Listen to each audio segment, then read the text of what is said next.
Meet the instruments. So you've decided that you'd like to be a musician. That's great.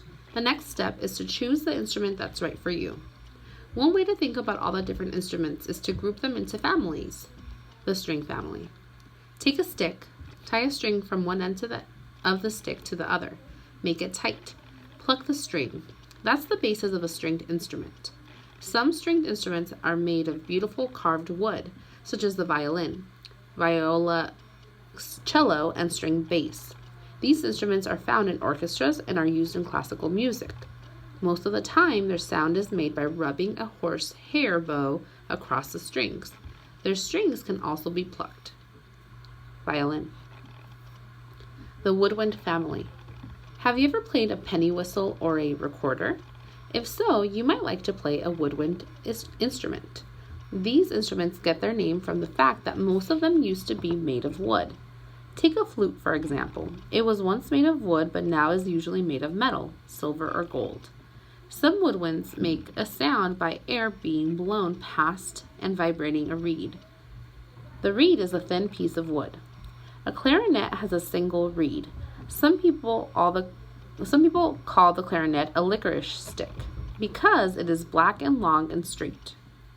Clarinets play in lots of kinds of groups, including marching bands. The piccolo is a very small flute. Remember that with musical instruments, the smaller the size, the higher the sound. So the piccolo has a very high sound. Saxophones are also popular in jazz. They are a newer invention than many of the other woodwinds. They are never made of wood, but they make their sound with a reed like a clarinet. Clarinet. The brass family. Maybe you like the idea of blowing into an instrument, but you'd also like to make a big sound. Here's the family for you, the brasses. They are made of brass or a mix of metals. They can play softly. They can also blast an audience out of their seats. To play a brass instrument, you need to make a certain sound with your lips. Brass players call this buzzing. When you buzz into a brass instrument metal mouthpiece, it makes a musical sound, surprisingly enough. Trumpets are found in classical music, salsa, and many other kinds of music.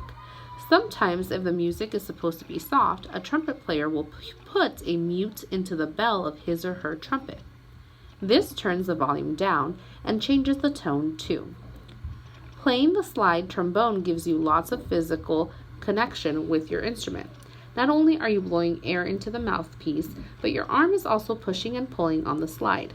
A trombone makes different tones by the tube being made longer and shorter. Trumpet. The percussion family. In a percussion instrument, the sound is made when something hits something else. That's obvious in a drum. For example, in a bongo drum, your hand hits the drum head and it makes a sound. The drumstick hits the snare drum. The piano is also a percussion instrument. If you've ever seen it inside a piano, you'll know why. Under that wooden covering are many strings of different lengths. Each string or group of strings has its own little hammer. Each hammer is attached to a key. Press a key and a hammer flies out and hits a string, which makes a tine. There are 88 different keys that can make 88 different tones. The xylophone has keys like a piano, but there are no strings.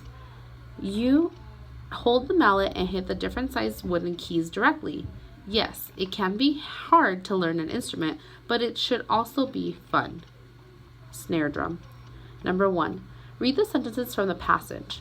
They can play softly. They can also blast an audience out of their seats.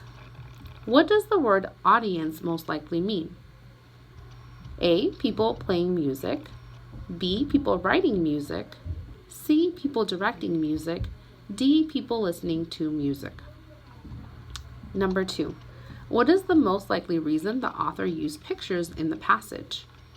A. To help the reader understand how to play the different instruments. B. To help the reader understand the shape and size of instruments. C. To help the reader understand where the different instruments came from. D. To help the reader understand why the different instruments are played differently. Number 3. Read the sentence from the passage. When you buzz into a brass instrument metal mouthpiece, it makes a musical sound, surprisingly enough. What do the words surprisingly enough tell the reader about the author's point of view in the passage? A. It suggests that the author is fascinated by musical instruments. B. It suggests that the author knows everything about all the instruments. C. It suggests that the author prefers brass instruments over string instruments. D. It suggests that the author would like to play a brass instrument instead of a woodwind. Number 4. What is the main idea of the passage? Use key details from the passage to support your answer.